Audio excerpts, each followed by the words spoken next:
there, yarn lovers, it's Gary and I'm coming to you from my happy place, the Yarn Corner here on the west coast of Canada. How are you all doing? I hope you're well and staying safe. On this Saturday, it is July the 12th, 2025, and I hope you're enjoying your weekend wherever you are. I won't be dropping this video until Thursday, July the 16th, I think it is. Anyway, you'll be seeing it later because I've got scheduled videos coming out. But this one is quite a different video to what I'm normally used to filming. It has been a tag that went around. It was created by Fiber Spider, and that is Craig. He will be linked down below in the description box. If you don't know who Craig is, Fiber Spider, he is a fantastic designer in both crochet and knit, and I strongly recommend, if you haven't watched or seen any of his patterns and tutorials, to go across and take a look over there. So he tagged me in a different style of, it's not like yarn crafts, but it is getting to know the content creators a little differently. So I'm really happy to join in and answer these questions. By the title of this video, you'll see as well what we're talking about. It's my 10 favorite books and 10 favorite movies.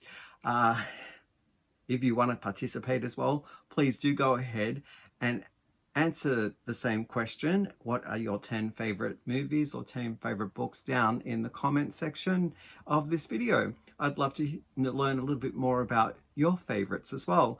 And you don't have to come up with 10. If you feel like you only have 3 that you want to share with us, then that's okay too. So don't feel pressured to do the full 10. Yeah, and I get to tag some people at the end. Now I'm coming late to the game here, so I'm gonna have to rack my brain, maybe stop the camera and think about some people to tag. But if you happen to be a content creator and you'd like to join in as well, please tag your it, and I'll name some people down the way. I assume that these people haven't been tagged, but if they have, then that's okay. Doubling up's fine. If you've answered the question, I will go across and take a look at the answers. So, okay, let's begin, shall we? And just on a side note here, if you're happening across this channel for the very first time, I normally talk about my yarn crafts and my yarn adventures. So if you're interested in that, please do go across and take a look at another video of mine or future videos that might drop after I've posted this. And yeah, and if you like the content, then thanks for giving me a thumbs up or making a comment. I'd love to learn a little bit more about you as well. So, and regular viewers, thank you for coming back. And as always, I love your comments, so keep them coming. All right, we'll do books first because that just happens to be on my notes. And I have one example here. The others are past books that I've read that I don't have in my bookshelf any longer, but I recall loving them when I read them and they meant something to me at the time. Yeah, and these favorites are expansive favorites of mine, so they don't really fit into one genre. And there was such a large amount of favorites to choose from, but it's really kind of like how you're feeling on the day, if you ask me, that these tags mean something. So I'm going to try and reflect back on past experiences as well to get a full overview of what I've encapsulated in my time when I'm, selecting these favorites. So yeah, okay, book number 1, no priority here. They're not running in any specific order, just at random, and they're not even put into genre, so it's kind of a mixed match of how I was feeling on the day. Is the Griffin and Sabine trilogy books by Nick Bantock. So I've got a few here. They're heavily illustrated, and it's the correspondence between 2 people. The experience that I enjoyed reading these was the engaging and interactive level of how you participate with reading these books. So I have the three here. It's the Griffin, Alexandria, and the Morning Star. And I'll show you what I mean about the interactive side. So if you open up the book, it's got letters between the two characters, and later down the way there's more characters that are introduced into the correspondence. And you open up the envelope and you pull out letters. So each of the letters and postcards are lovely illustrations, and I absolutely love this book. To me, it's the ideal marriage of a picture book and writing. So I am very visual, and the part of the interaction actually draws me to this style of book as well. So again, that's Nick Bantock in the Griffin and Sabine series. Okay, the next one is another favorite of mine as I was growing up. I really loved this. It was I believe it was 4 in the trilogy. Oh no, trilogy's 3, but 4 in the series of books. And it's called the White Mountain series. So it's by John Christopher. It looks at a post-apocalyptic world where we are being governed or sort of controlled by tripods, which are an alien race. And it looks at almost like the control of humanity, and how with all the struggles that human nature goes through, there are slight pockets or small pockets of people who resist and who have humanity in mind and best interests. So it's quite an interesting child's, I'm going to say teen type of read, and science fiction based. I really enjoyed it very much. I would easily pick that book series up again and read it at any given time. The next one is similarly at the same time in my life, but I love this because it did spark off some offshoots on things later down the way that I watched, and I really enjoyed the whole story scenario. And it's called The Chrysalids. So again, looking at humanity and reforming humanity. So they are sort of trying to control the species in a way that is, they don't like sort of deformities or anything that's sort of beyond what they can list as being familiar or ordinary. So that also includes like things, if there's genetic malfunction or deviant in anything like that, they try and flush that out of their society. So it's an interesting look at how a group of people, like they're teenagers, I think, and the youngest one is very young, still quite almost a toddler, and they're all linked with ESP. So they have this extra sensorial perception of each other's space and what they're feeling. So they're connected in a certain way. And I really enjoyed that story. Later down the way, just about maybe 4 years ago, there was a series called Sense8, which I felt was very similar to the Chrysalid story, the root of the story. And I really liked that episode. So that is by John Wyndham. The next book that I have is called The Life of Pi. I read that maybe 6 years ago, and they made a movie of it as well, but I read the book before I saw the movie. I really liked it. It's by Han Martel. It's the experience of a ship tragic accident, and the survivors of that accident are left on a lifeboat, and it's the young boy's storytelling of how he coped with, I can't remember how long that he was on the high seas, but they were stranded for many, many days, if not weeks.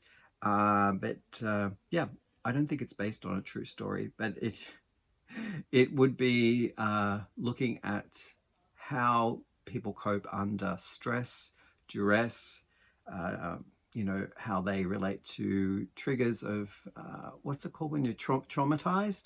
So yeah, the next one that I have here is a semi, it's a fantasy book, but it's very much based around history and takes history into account to strengthen the argument of the storyline. And it uses real places on Earth.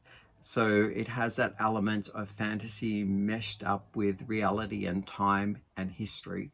I really liked it. It's called The Eight, and it's by Catherine Neville. The whole premise of it is these chess pieces have magical powers that once assembled and given to a certain individual, that individual has immense power over, I guess, the world, earthly wealths, all that sort of wonderful stuff. And in the past, that these chess pieces had been put together had been in the time of like what was that? Alexander the Great was one who had almost the whole chess piece, and he had this magnificent power. There was Charmelais, I think the name was, for another person who had them together as well. And so empires were built because of the chess pieces that were accumulated. So there is a band of people who are tasked with keeping the chess pieces from being gathered, and there are the sort of like the offshoot of the people looking for those chess pieces. So there is sort of like a war going on with keeping them apart and then bringing them together. It's very interesting. And the opening chapters that I read was taking it from, I think, the Renaissance time, when I think a series of nuns were responsible for holding like one or two of the pieces. And there is like in page 4 or 5 of it, there's a gripping nail biter to begin. And that's the way that it is written all the way through. So you're already intensely invested after 5 pages. And if it's not your cup of tea, then I'm sure after the 5 pages, you might put that book away and leave it for another time. But it does jump around in a storyline on history. So it does go from that Renaissance time, I believe it's Renaissance time, and then it jumps to the modern day, and then it goes to a different time in history, and it looks at a group of individuals from each of the time frames. So it's quite an exciting cliffhanger that each time that you leave a certain realm or time frame, it wants you to go back and read and continue on with that story, but you've got to get through the other chapters before you get back into the storyline of that gripping scenario that happened at the last time that you've read it. So it's always egging you on to read more. Okay, the next one is called Mists of Avalon. I read that maybe, I'm going to say 25 years ago. I know, a while back. And it's by Marianne Zimmer Bradley.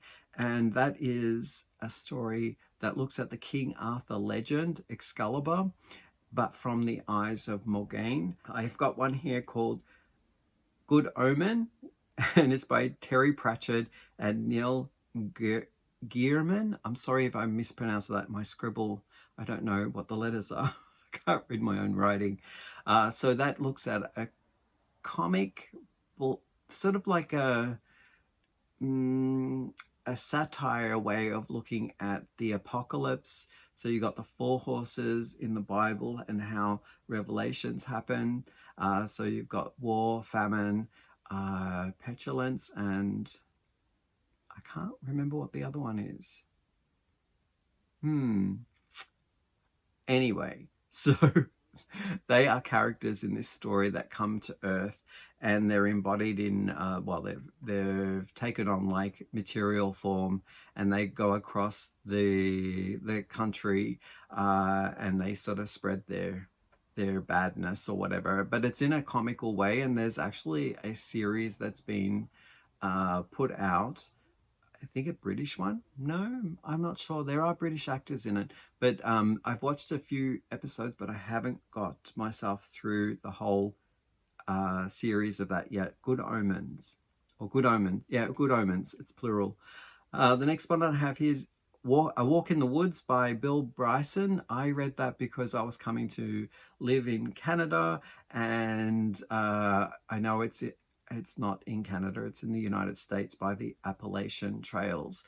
I probably pronounced that wrong too, but it's all about Bill Bryson going off on a hike, and I believe it was also created into a movie, which I did not watch, but the story was very funny.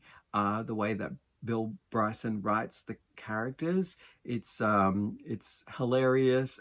I think partially it's true that he did go and try and take a walk in the Appalachian Trails. So it's coming from first-hand experience, and yeah, just going off on his adventures. The way he writes it makes it feel like it's fiction, but I think it's actually his notes from what actually he experiences in his journeys and adventures. He's got other books as well.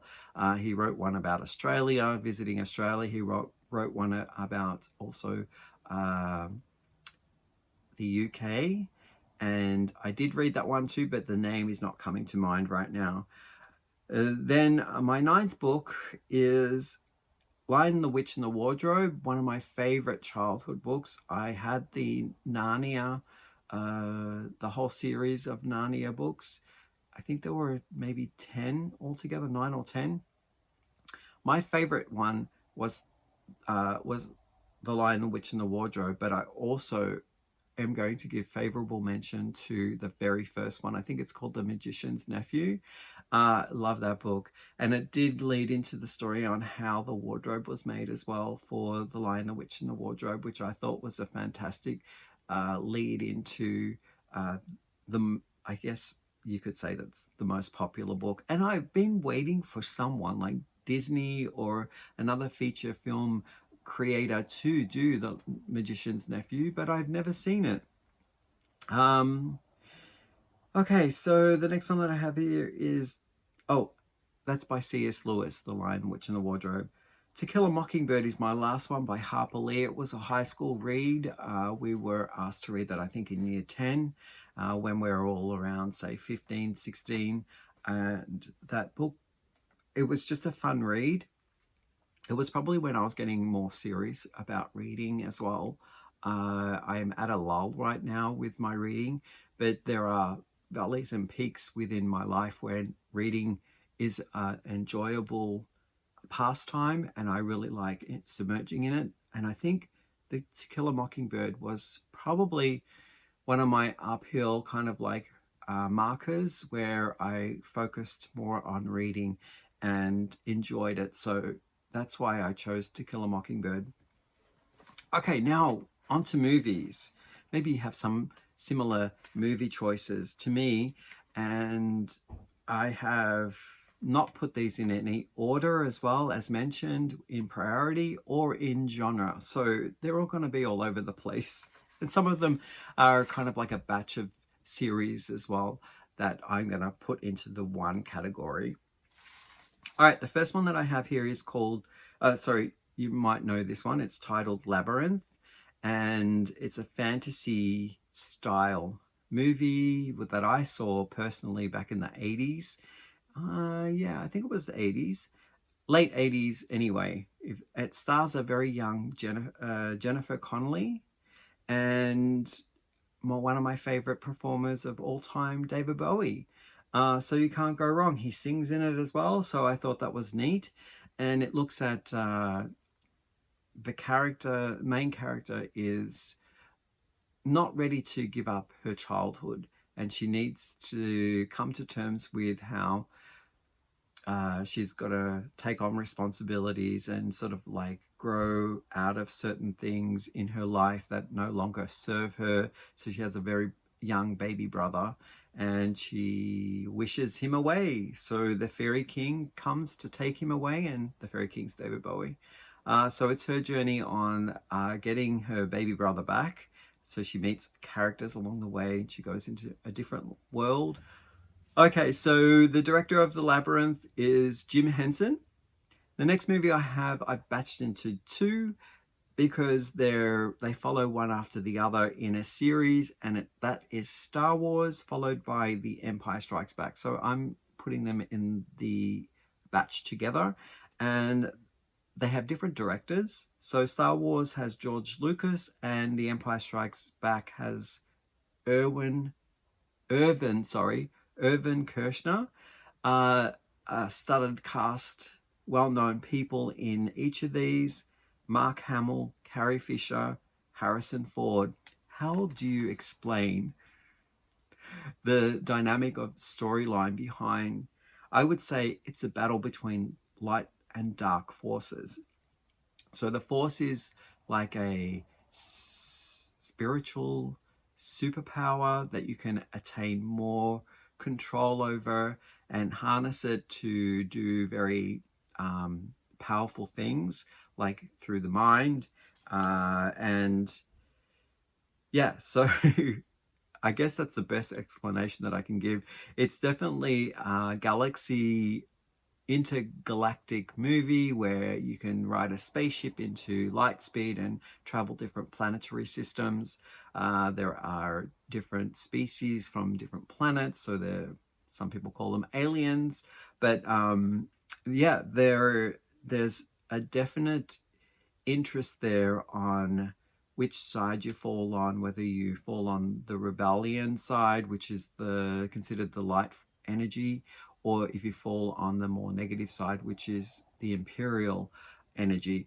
And it's just how they meet up across the galaxy, fight these battles, and try and win for the light side. I guess that's the best way to describe it. Again, if I have not mentioned, because I can't remember, Mark Hamill, Carrie Fisher, Harrison Ford, just to name a few. Next one in my lineup here is Princess Bride. It is a fantasy story that is told by is he the uncle or grandfather maybe, of a very young boy who's sick in bed. He's probably around 8 or 9, and his grandfather comes in to tell him a story about love, fighting, struggles, all that wonderful stuff, meeting people along the way for love. So it stars, actually, should I give you the director name first? Yes, Rob Reiner, and it stars Carrie Aves, Robin Wright, very young Robin Wright, Andre the Giant, Billy Crystal, Peter Falk, and Fred Savage. So Fred Savage is the young boy sick in bed, and Peter Falk is I think he's the grandfather, telling him the story. I absolutely love it. So it goes on these wonderful adventures, and yeah. So if you ever have a chance and you want a light-hearted story, then maybe The Princess Bride is for you. Now we're changing genre, even though that it's all over the place.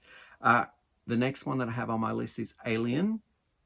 The director is Ridley Scott, and the actors are Sigourney Weaver, Tom Skerritt, I think it's pronounced, and John Hurt. Again, a futuristic movie. This I saw when I was way too young to watch it, but I really enjoyed the thrill of it. It is a horror. There are some scenes which I would say are like blood curdling, and there are moments where you want to watch it with someone else. You don't want to be on your own watching it. So maybe not for everyone, but definitely if you are a thrill seeker and like scary movies, that would be my suggestion for you. Just the isolation of it and the quietness of this movie. It's set on a spaceship that is traveling, I think they're traveling home to Earth, but they're almost like stranded, not stranded because they have a direction that they're moving in, but they're very, very much isolated on their own. think that's the added scaredness of it.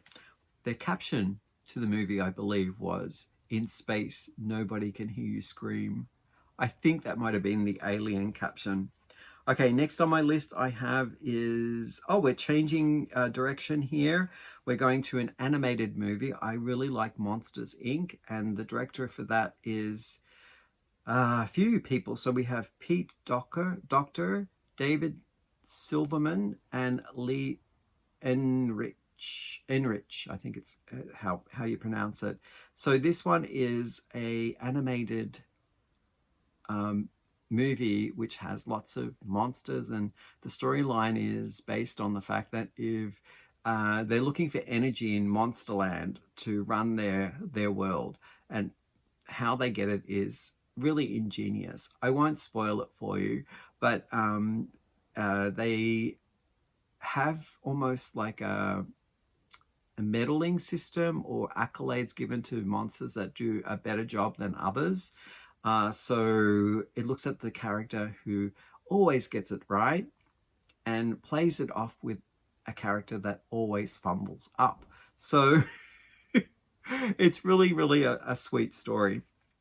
And if you are interested in going to take a look at that, that might be something for you. So it has the voice actors of Billy Crystal, John Goodman, and I have here one that I can't read. It looks like Mary Gibbs. My scribble, I know, it's terrible. But this one you might be interested in. It's next on my list. It was from 1985, and I've just seen that they're releasing a new rendition of it in 2025. But I'm quoting this one from the 1985 movie called Kiss of the Spider Woman. It was originally a musical play that they adapted into screen, and I thought they did an amazing job. It stars William Hurt, I believe, Rue O'Reilly, Julia, and I can't read my writing, Sonia Braga.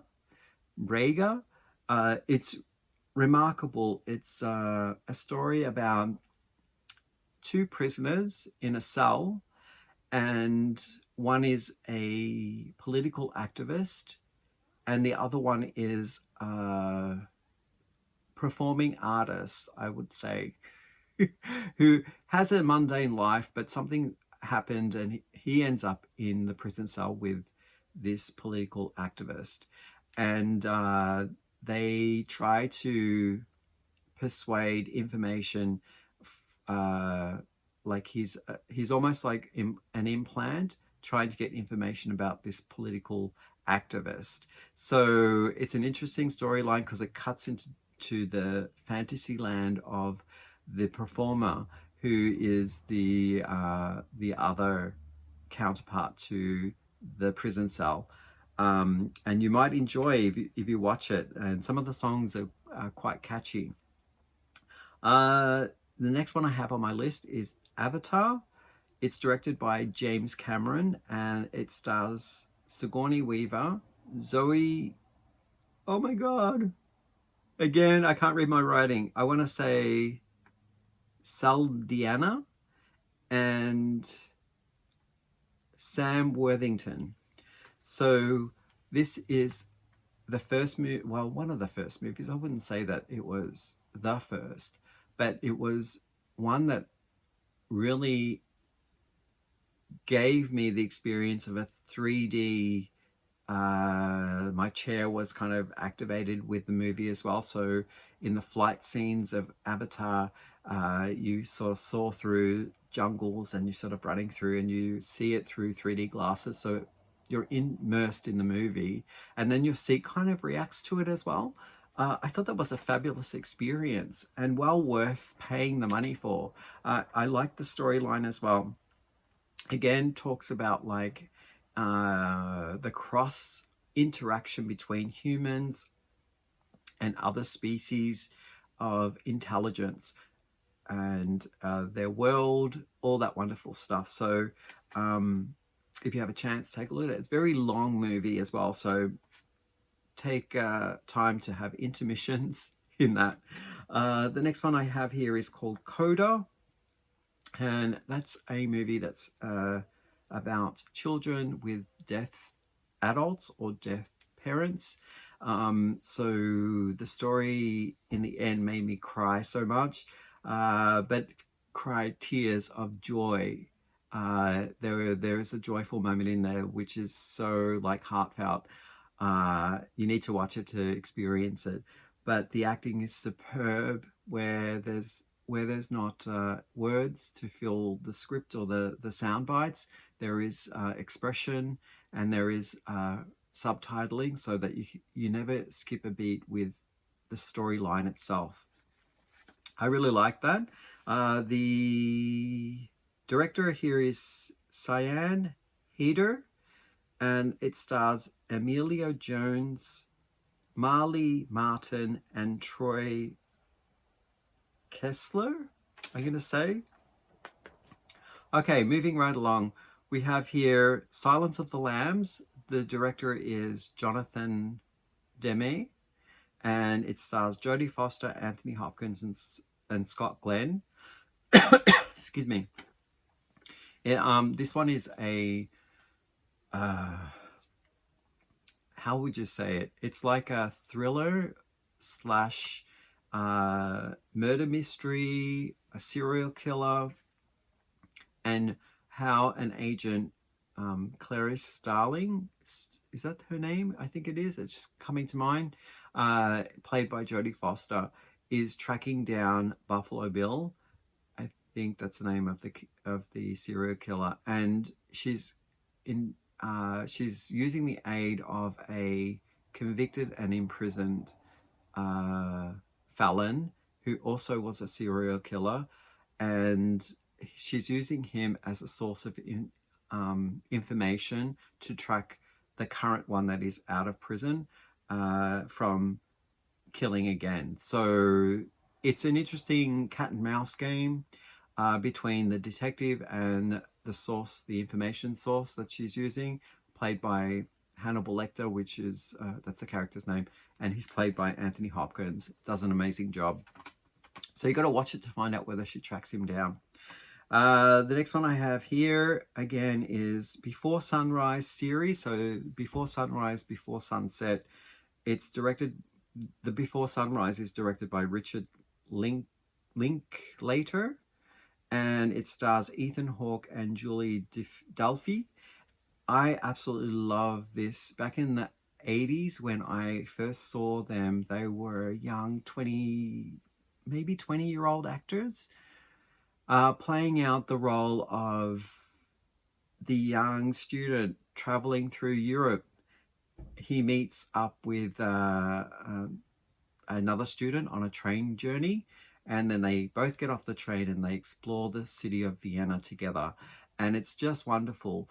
I love it's an easy walk through, but the dialogue is just so pretty, and just the romantic quality toward that they engage in, and then they also have a beautiful city which is highly romantic that they wander through.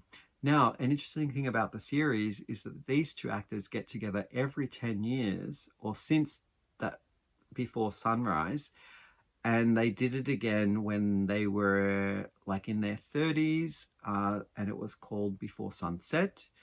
And then they met up again and they did another movie about the same storyline continuing, and they're in their late 40s, and they are where are they in that one? So each time that they come back and they tell the story, they're in a different European city. And it's just a beautiful, beautiful, almost like a postcard of a person's life that you actually see in real time, because these actors are aging every 10 years and they come back and tell the same story about these two characters. Okay, Crouching Tiger, Hidden Dragon by Ang Lee.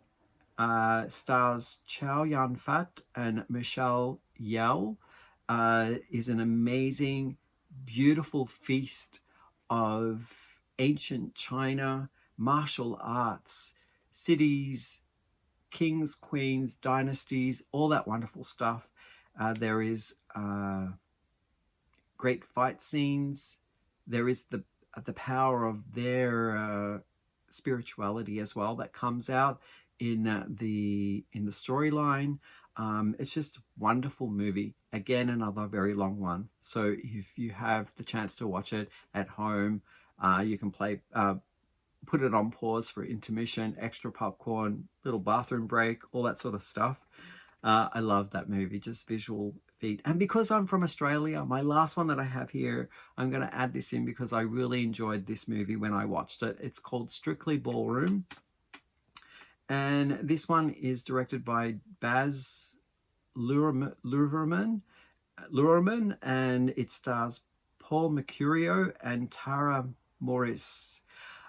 I absolutely love it. It's a fun look at the ballroom industry and how these two young people who are dancing, one wants to break the mold on dancing, so he doesn't want to stick to the strict rules of ballroom, but he still wants to compete in an event that's coming up in his town, and he inducts and trains a person who doesn't have any skills in dancing, but they kind of fall for each other in the whole transition. He gets a little insight into her background, which is from Spain, so there's some paso doble that happens that he's not familiar with, and he wants to also like incorporate some of the more street dancing and more of the fun rhythms that he's finding along his journey into the ballroom. So it's quite an interesting take on the ballroom scene. Many fun moments where I was giggling, and if you have trouble with understanding the Australian accent, I believe that there are subtitles as well that you can put on your screen to make sure that you don't miss any of the fun lines in the show. So yeah, that is it for me. You've got my 10 books. I think I went over with the movies, but some of them were batched together, and I would love to hear what you like. Hi there, Editing Gary from the future, or in the future. I am adding this little clip in because I had forgotten to tag a few people. Now, I know I did a general tag for any content creators who are interested in doing a video and answering the questions to the tag, so tag you're it. But to keep the ball rolling, I've nominated a few people here. Understandable, if you're busy and you can't do this tag, then no harm, no foul. So the people I've tagged are Sam from Memphis Makes. I'd love to hear your answers, as well as Lynanne from Nina's Knots and Crochet. I'd love to hear her answers, as well as if Tom has any input as well. Maybe you could divvy it up and do 5 each, or if you feel like you want to do the full thing together, then that would be awesome as well. And also Lynette from Charm Grammy Crochet. I'd like to hear whether she's been reading any books of late. I know that she's on the road and she does a lot of traveling of late, so perhaps maybe all of the books are in storage, or she prefers to crochet like me right now. I like crocheting to entertain myself rather than doing a read to read a book. And yeah, I think that is the people that I have in my list. I'm actually flustered right now. I've just done some cleaning. So if you are inclined to want to join in as well, please do. And I will see you in the next video. Hope you enjoyed the content. See you soon. Bye.